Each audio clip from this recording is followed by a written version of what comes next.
Na África do Sul, pós-Primeira Guerra, ainda nos anos 20, o governo instituiu medidas para acentuar a segregação racial nos ambientes urbanos. As populações pretas indianas, já isoladas economicamente, passaram a ser distribuídas geograficamente, separadas dos brancos africans, de uma maneira sistemática, em bairros de moradia pública de baixo padrão, chamados de townships. Habitantes desses locais mais periféricos pouco tinham de opções para lazer. Ou eram circuitos de festas amadoras que exigiam compra de ingressos, ou pontos de encontro ilegais, similares às casas de blues norte-americanas, em que todos se apertavam em festas sem fim, com bebidas tóxicas e instrumentos improvisados. É neste contexto que surge o marabe, gênero de música instrumental e precursor de toda a vertente de jazz sul-africano, como uma fusão do próprio jazz norte-americano, do blues e dos elementos da cultura local Zulu, Soto, Xhosa, Swazi, entre outros povos. É também neste contexto que o jovem Eske Amafele, indicado ao Prêmio Nobel em 1969 e pioneiro do urbanismo africano, nascido no distrito onde surgiu o marabe, em seu livro autobiográfico Down Second Avenue, nos conta: "Eu me vi frente a frente com a banda de dança Onomês, cuja música antes somente havia flutuado para os nossos ouvidos enquanto passávamos pelo saguão. Violenta, ruidosamente, mas cheia de vigor. Refletindo sobre isso agora, me lembro da nota triste da depravação, autoabandono, doce e sensual dissipação com a qual o jazz marabe ressoava. Os pequenos combos de jazz como o Onomês e o Merrymakers formavam um novo jazz em compasso 2x4, a segunda nota acentuada por um bang na bateria. O nome marabe vem de marabastade. Quando ainda era jovem, Mafele costumava ver cartazes na rua que prometiam festa até de manhã, todas as noites, ao som daquele ritmo. Vamos agora mergulhar um pouco nesse ritmo, na sua origem, no seu contexto, nos seus personagens e nas suas características. Vamos ver como ele se tornou, ao longo do tempo, em uma ferramenta de transformação social em pleno apartheid. Todas as fontes estarão na descrição do vídeo. A pesquisadora Muff Anderson diz que, nas sociedades tradicionais africanas, a música era uma necessidade, não um luxo, tanto que muitas linguagens africanas nem possuem palavra para determinar o que é música. Na África rural, a prática musical era totalmente conectada à vida em comunidade. Era, sobretudo, um evento social. Por causa dessa característica comunal, a participação da audiência era tão importante quanto a própria performance dos músicos. Passada de geração para geração oralmente, a música era aprendida por simples absorção. As características principais dessa música tradicional são sua forma cíclica, quase sempre repetitiva, e tem, em sua grande maioria, pontos de entrada múltiplos. Isso quer dizer que os músicos entram com seus instrumentos em diferentes partes do ciclo, muitas vezes com ritmos distintos uns dos outros, em que cada nova entrada chama a próxima. Andrew Tracy, musicólogo da Biblioteca Internacional de Música Africana, conta que esse conflito imita o relacionamento de pessoas nas sociedades desse continente. Além disso, afirma que o movimento é sim uma parte integrante da música, apesar de que a batida de uma canção nem sempre contém o ritmo da dança. Ele descreve essa oposição entre movimento e som, o relacionamento entre ritmos distintos, como caleidofônico. Apesar de características tão ricas da música tradicional, a verdade é que, como nos conta o historiador Christopher Small, onde o colonialismo e o consumismo chegam, também chega a música ocidental, que força os artistas locais a adaptarem sua produção musical para que sejam viáveis economicamente. Para Andrew Tracy, a evidência disso é a inserção da terça para a formação de acordes em canções comerciais. Se antes era assim.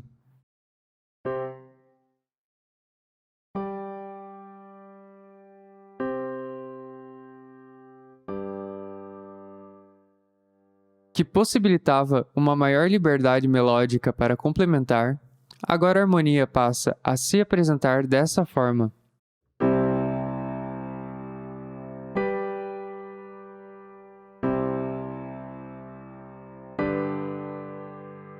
o que torna mais previsível, mais parecido com os padrões melódicos e harmônicos da música europeia e norte-americana.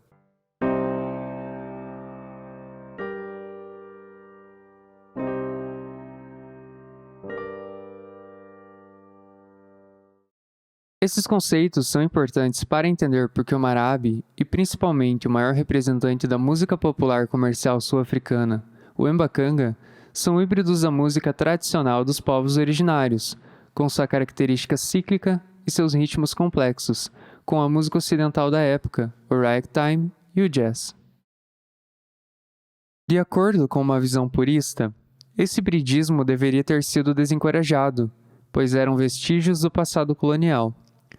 Andrew diz que os temas da música pop urbana são os mesmos ao redor do mundo, e há pouco daquilo que representava a integração da sociedade, que era o aspecto mais valioso da música tradicional. Por outro lado, Gregory Makoma, dançarino renomado e natural de Soweto, cita o marabe como exemplo, enquanto cultura urbana híbrida nascida das favelas em 1920, que se tornou algo maior que a música e a dança, pois criava esperança e apresentava possibilidades de miscigenação entre os povos, já que qualquer um podia frequentar as festas. Como podemos ver, a música dita do povo não era mais aquela música tradicional, de quando ainda viviam em tribos. As circunstâncias econômicas que forçaram a migração dos trabalhadores rurais para centros urbanos puseram os hibridismos musicais e culturais em primeiro plano. Eles foram consolo de muita gente que estava transplantada e, sobretudo, símbolos do movimento de consciência preta e da resistência dessa população urbana que residia nas townships. A vida nas townships não era nada fácil. O trabalho urbano era árduo, quase sempre em Minas, pagava pouco e, para piorar, o Liquor Act, instituído pelo governo Transvaal em 1896, proibia a fabricação de cervejas de grão, tradicionalmente operadas por pretos. Assim, a população periférica passou a procurar meios ilegais para consumo de bebidas alcoólicas mais fortes e produzidas em meios pouco sanitários. De acordo com o etnomusicólogo David Copland, isso se desencadeou em alcoolismo, depressão e outros problemas sociais nesses grupos. Na cidade, os trabalhadores que recebiam uma educação um pouco mais qualificada tinham acesso aos bailes de Stokvel. Organizadas por mulheres, essas reuniões eram realizadas em circuitos que alternavam as anfitriãs mais de uma vez por semana. Os frequentadores pagavam uma taxa de entrada à anfitriã para repor suas economias e para ajudar no custeio de festas seguintes. Os Stokvel eram, na época, um tipo de associação de crédito rotativo baseado nos princípios sul-africanos de cooperação econômica e social.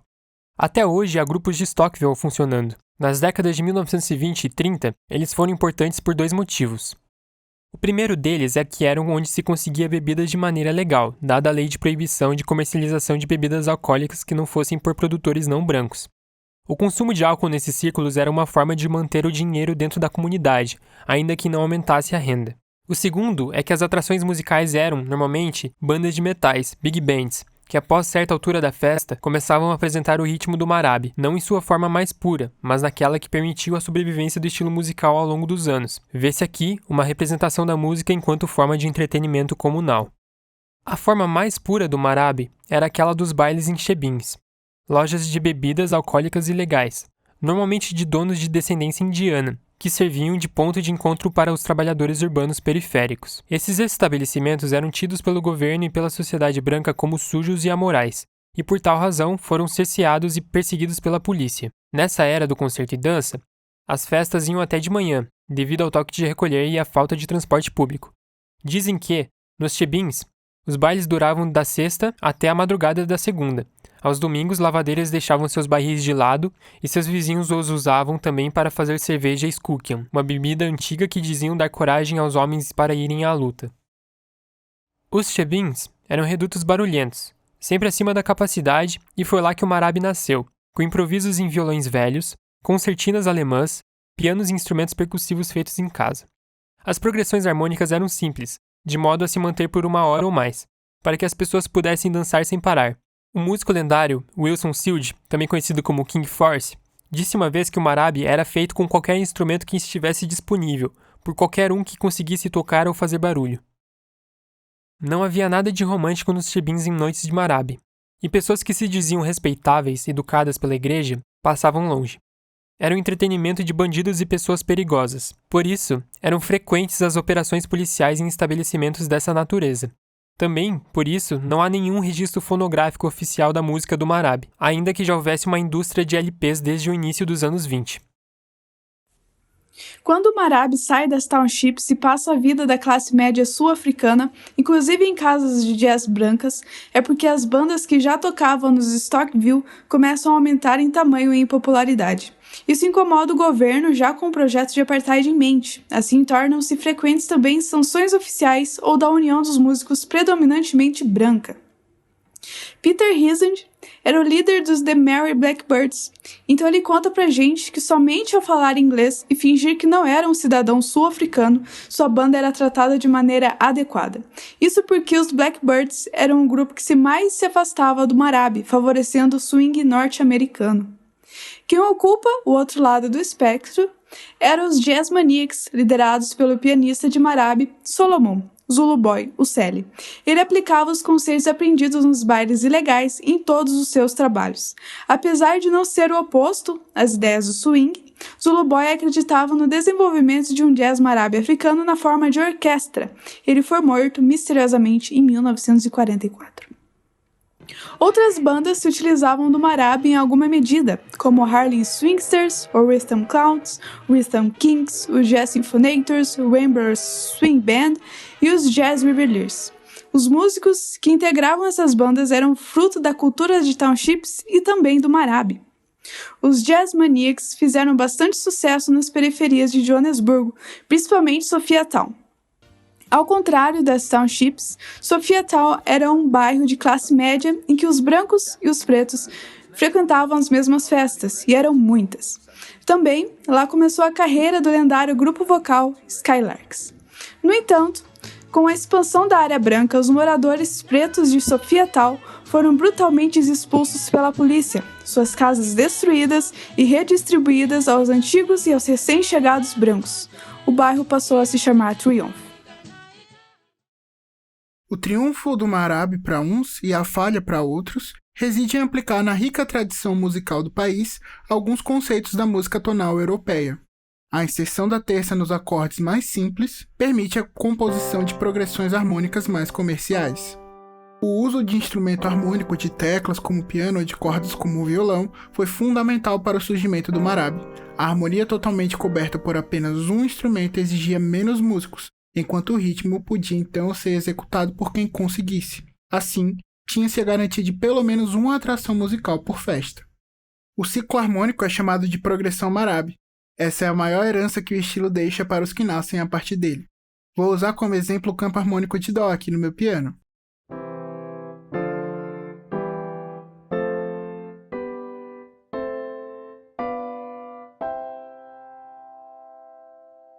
Nesse campo harmônico, a progressão Marabi seria tônica ou primeiro grau, subdominante ou quarto grau, segunda inversão da tônica, dominante ou quinto grau, às vezes também apresentada com a sétima.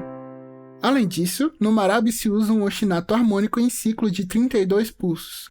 Isso quer dizer que, se temos um compasso 2x4 com 2 pulsos por compasso, há uma repetição no baixo, ou seja, na parte grave do instrumento, em 16 compassos, como a gente pode ver nessa partitura.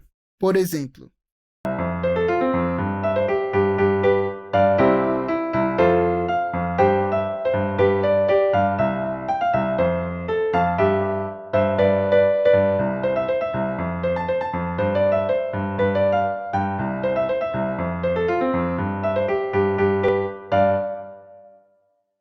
esse recurso de ostinato serve para dar sustentação e reforço ao ritmo.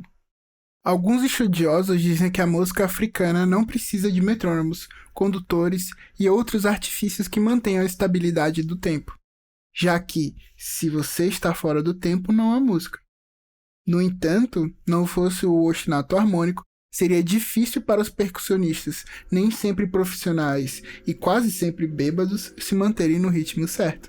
Depois, quando o Marabi evolui, isso serve de base para a inclusão de novos instrumentos em bandas maiores, como Jazz Maniacs e companhia. É extremamente importante para a determinação dos pontos de entradas múltiplos, típicos da música africana e por consequência do próprio marabe, como nos exemplos a seguir. O marabe também se utiliza dos padrões rítmicos da música dos povos Nguni e de outras etnias. Os percussionistas, bem como nessas outras culturas, faziam chocalhos de latão. Esse era o som da percussão do marabe. Quando a base harmônica era feita por violão, incluía-se a técnica de acordes percussivos chamada ukamba, que depois serve de base para o estilo maskanda, típico dos povos Zulu.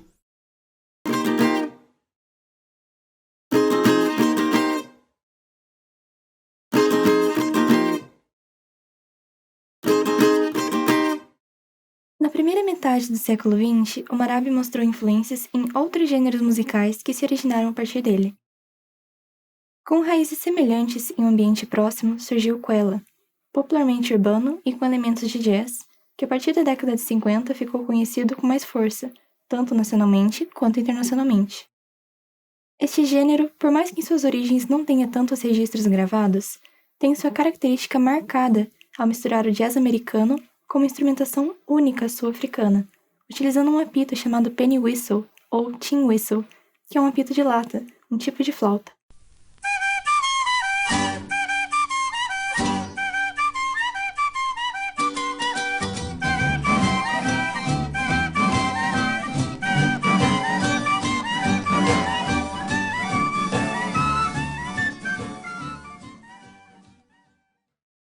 O penny whistle era pouco valorizado, mas teve seu reconhecimento ao ser mostrado em um filme sul-africano de sucesso chamado The Magic Garden.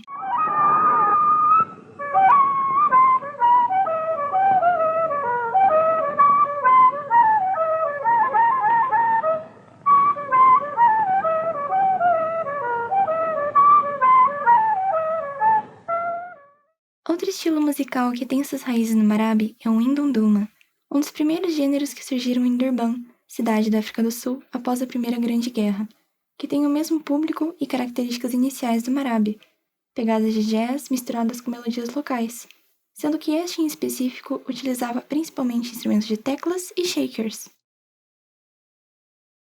Assim como os estilos mencionados anteriormente, Maskanda também foi derivado do marabe. É um subgênero da música folk Zulu que nasceu na África do Sul. Tem sido chamado de Zulu Blues porque os artistas costumavam contar sobre suas experiências cotidianas.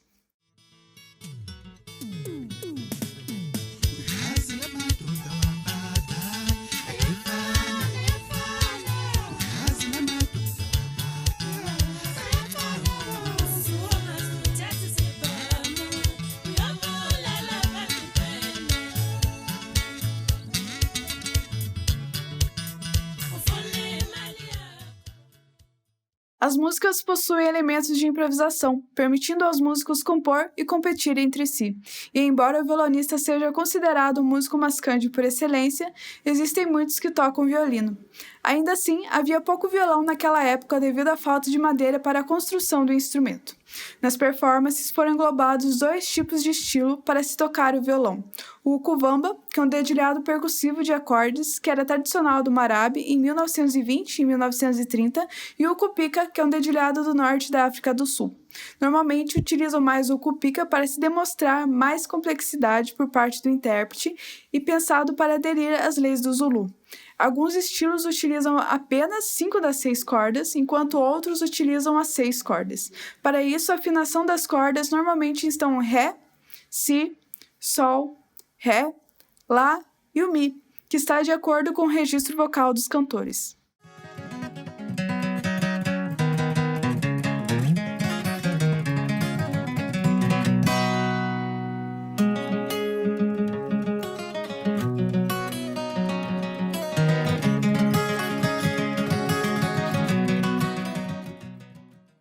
Assim como o Kwela, o Mbaqanga tem raízes rurais Zulu. Cresceu como um misto entre o jazz township da música tradicional local em 1960. Musicalmente se desenvolvia entre a instrumentação ocidental e o estilo vocal sul-africano. O Mbaqanga manteve sua popularidade até 1980, que foi dividindo espaço no cenário musical com o pop sul-africano. A primeira inovação do Mbacanga foi a McGonagall Soul Band, composta por 5 mulheres. Depois o grupo Jazz Maniacs incorpora um ritmo Indlamu, sendo ela uma estrutura cíclica do marabe mesclada com o estilo de dança tradicionais, o que chamaram de African Stomp Style. A entrada do Indlamu trouxe um impulso rítmico africano ao estilo.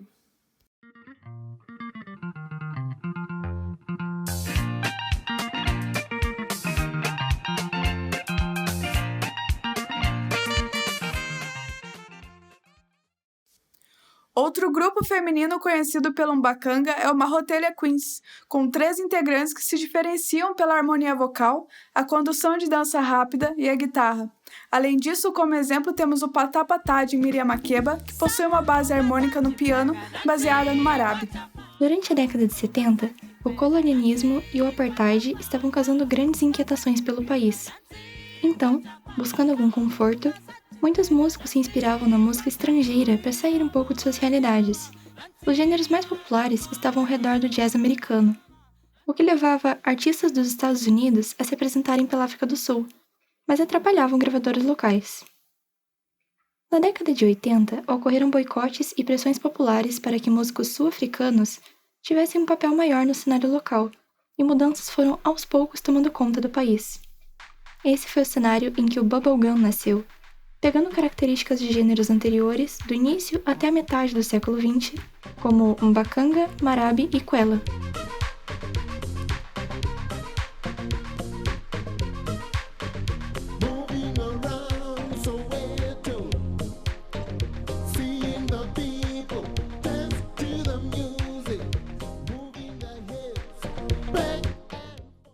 Dos pequenos estabelecimentos de licor, tidos como imorais aos palcos modestos dos vaudevilles, à margem da sociedade educada sul-africana, o marabe enquanto estilo não teve vida útil longa, nem ao menos foi registrado em sua forma mais pura. Seus maiores expoentes tiveram de se adaptar e inventar novas maneiras de levar as raízes à frente.